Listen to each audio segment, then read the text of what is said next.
खुलासा हो गया है। जो हमलावर था वो पाकिस्तान का रहने वाला था। ये सूत्रों के हवाले से खबर है। आरोपी अकरम पाकिस्तानी है। पाकिस्तान में ही अकरम ने पढ़ाई की। सिडनी में 11 लोगों की हत्या इसने की। एक आतंकी हालांकि मारा गया है, लेकिन एक बार फिर से आतंकवाद की बात हुई और पाकिस्तान का कनेक्शन सामने आ गया है। ये हमलावर जिसकी तस्वीर आप देख रहे हैं ये पाकिस्तानी है। और आज ऑस्ट्रेलिया से की सिडनी की ये तस्वीर है जहां यहूदियों को निशाना बनाया गया। इन दोनों तस्वीरों में हमलावर के चेहरे भले ही अलग हों, लेकिन मकसद साफ है, एक खास धर्म के लोगों को निशाना बनाना। दरअसल ये हमला उस वक्त हुआ जब सिडनी के बीच पर यहूदी का एक कार्यक्रम हो रहा था, जहां यहूदी समुदाय के लगभग 2000 लोग इस त्योहार का पहला दिया जलाने के लिए जमा हुए थे। इस दौरान एक कट्टरपंथी ने ताबड़तोड़ फायरिंग कर दी। वहीं इस दौरान दो बंदे आए, इन लोगों ने फायरिंग शुरू करी। मास कैजुअल्टी, फायर आर्म से इन लोगों ने चीजें करी। They were carrying multiple types of weapons, क्योंकि जो जिस तरह की वो गन ये फायर कर रहे थे, that was a long gun and scope वोप था। You could make out from these photographs. And of course एक बंदे की जो फोटोग्राफ आई है उसके बेल्ट के आसपास शॉटगन के शेल्स भी थे। So you know it's difficult to say at the moment क्या क्या वो लेके आए हुए थे। I am sure they were carrying shotgun के शेल्स थे, and by the way they were knives.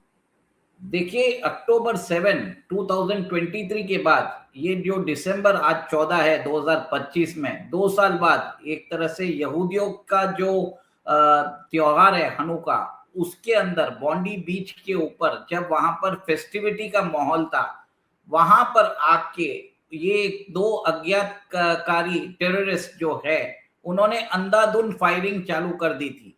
अब ये जो मात्रा थी, ये जो 10 लोग इसमें मारे जाने की सूचना आई है और 13 लोग गंभीर रूप से घायल हैं।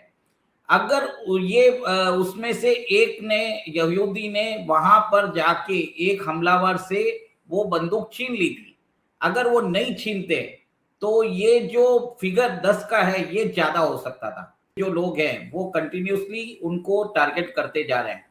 अक्टूबर 7 2023 को भी देखिए 1200 लोगों को मार दिया गया। वहां पर भी सेलिब्रेशन हो रहा था, कॉन्सर्ट हो रहा था जब, और उसी समय पर आपने देखा है, वर्ल्ड ने देखा है कि कैसे हमास के टेररिस्ट ने वहां पर जाके शांति भंग किया। अब अमेरिका एक यूएस ब्रोकर्ड सीज फायर पर बात कर रहा है।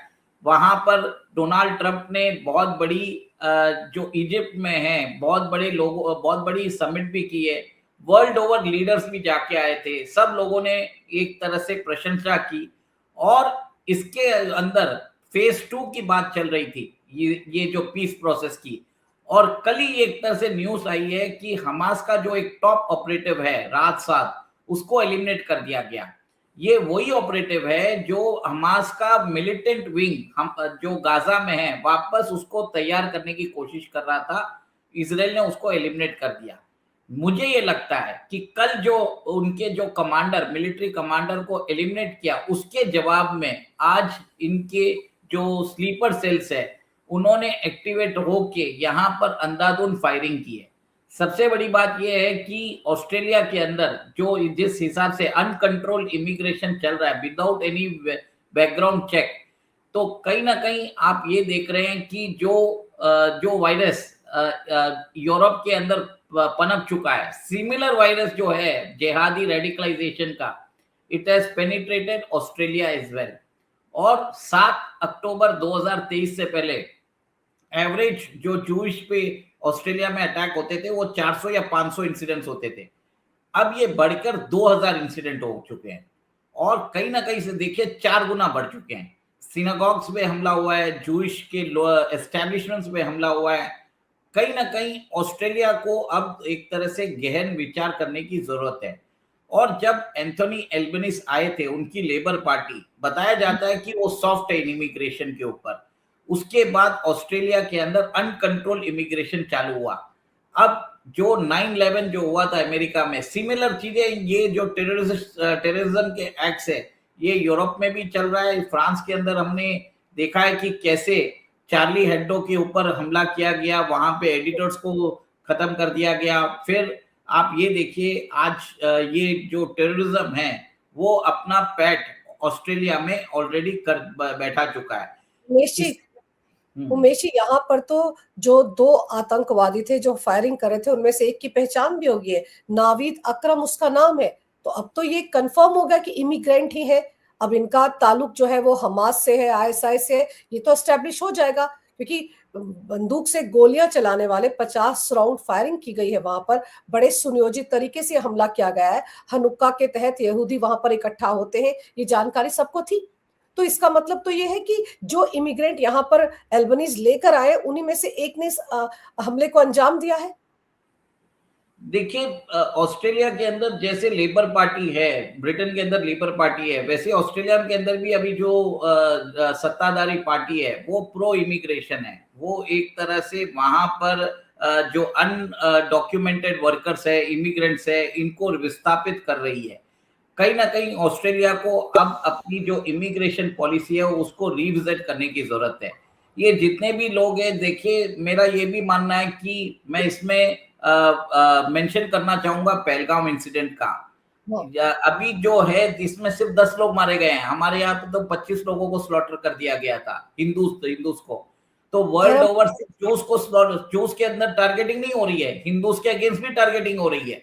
और सबसे बड़ी बात है, ये सारे जो देश है जैसे अमेरिका है, यूके है, कनाडा है, ऑस्ट्रेलिया है और न्यूजीलैंड है, कंटिन्यूसली यहाँ पर हिंदूज को टारगेट किया जा रहा है। और ये पांचों देशों ने जो खालिस्तानी ऑपरेटिव्स है अपने देश में, इनको पनाह दे के रखी है। खालिस्तान के नाम से ये रेफरेंडम करते हैं, इनको अलाउ किया जाता है। और पन्नू और जसमीत सिंह जैसे लोग जो है हमेशा भारत के खिलाफ आपत्तिजनक बयान भी करते हैं। पन्नू ने तो यहाँ तक प्रधानमंत्री मोदी जी के खिलाफ उन्होंने आपत्तिजनक स्टेटमेंट दिया। उन्होंने तो ये भी बोला है कि इंडियन एयरलाइंस, एयर इंडिया की फ्लाइट्स को उड़ा देना चाहिए। ये सब वो वायलेंस के कॉल्स दे रहे हैं। तो वेस्ट जो है, जो भारत को परेशान करता जा रहा है, अल्टीमेटली टेररिज्म जो है वो कोई गुड टेररिस्ट नहीं होता, बैड टेररिस्ट नहीं होता। वो एक तरह से ये दवा, और ये दवा इनको मिलनी जरूरी थी वेस्ट को, मेरा ये मानना है। तभी इनको समझ में आएगा कि क्या प्रॉब्लम हो रहा था। हमारे यहाँ पे आतंकवाद कंटिन्यूसली चल रहा था 1989-90 से, इनको कोई फर्क नहीं पड़ा। जब 2001 में इनके ऊपर हमला होता है तब जाके इनको अक्ल आती है कि ये एक तरह से आप ये देखिए 2001 के आतंकवादी हमले के बाद भी अमेरिका को अकल कहाँ आई। अमेरिका आज भी पूरी दुनिया में आतंकवादियों को सप्लाई करने वाले देश पाकिस्तान के साथ खड़ा है। जो सबसे बड़ा मास्टरमाइंड था न्यूयॉर्क में हुए ट्विन टावर के हमले का, वो कहाँ छिपा बैठा था?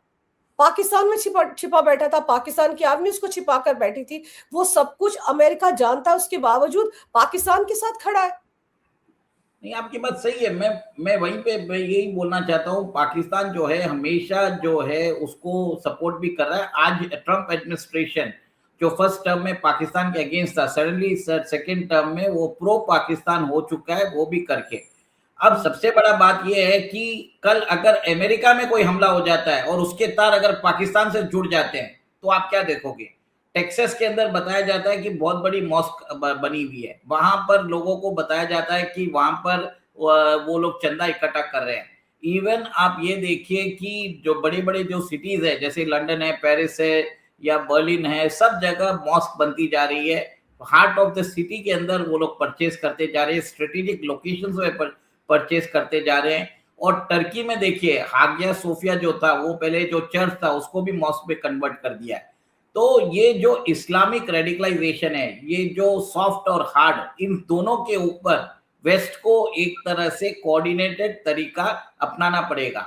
और ये जो शब्द है ना इस्लामोफोबिया, इसको जाके इसको गटर में डाल देना चाहिए। It has to be thrown into the gutters. कोई शब्द ही नहीं है। ऊपर से इन लोगों ने इस्लामोफोबिया के नाम से टेररिज्म को जस्टिफाई कर रहे हैं। ये सबसे बड़ी बात है। आप कहीं भी देख लीजिए, ये इतने लोग हैं, हमेशा गाजा के ऊपर क्यों आते हैं? ये बलूचिस्तान के लोगों के लिए क्यों नहीं आते हैं? यज़दीज जिनकी विमेन को अबडक्ट करके रेप किया गया और मेन को मार दिया गया, इनके ऊपर बात नहीं करते हैं। ये इस तुर्कमेनिस्तान इस्लामिक मूवमेंट के ऊपर बात नहीं करते जो टर्की के अगेंस्ट चल रहा है। ये हमेशा आप ये देखिए गाजा के अगेंस्ट बात करेंगे, कश्मीर के अगेंस्ट बात करेंगे। और जब भी ये चाइना के अंदर यूगर मुस्लिम्स जो हो रहा है उनके ऊपर बात नहीं करेंगे। टर्क्स जो कर रहे हैं कुर्दिश फ्रीडम फाइटर्स पे, उस पे बात नहीं करेंगे। बलोच लोगों पे बात नहीं करेंगे। तो ये जो बोलते हैं ना, ये जो मोटिवेटेड प्रोटेस्ट होते हैं which is happening against Israel and India specifically, एक बहुत बड़ा एक प्रॉब्लम है मेरे ख्याल से। वेस्ट को एक तरह से रिविजिट करना पड़ेगा, क्योंकि टेररिज्म जो होता है वो गुड और बैड नहीं होता, वो सबके लिए सामान्य होता है, पूरा सेक्युलर होता है, सेक्युलर होता है terrorism. This is what I would like to say. Anju जी, सबसे बड़ी बात यह है कि आज के जिस हमले के अंदर मेरा ये मानना है कि इजराइल और इंडिया को कोऑर्डिनेट करके एक जॉइंट काउंटर टेररिज्म ग्रुप बनाना पड़ेगा। इजराइल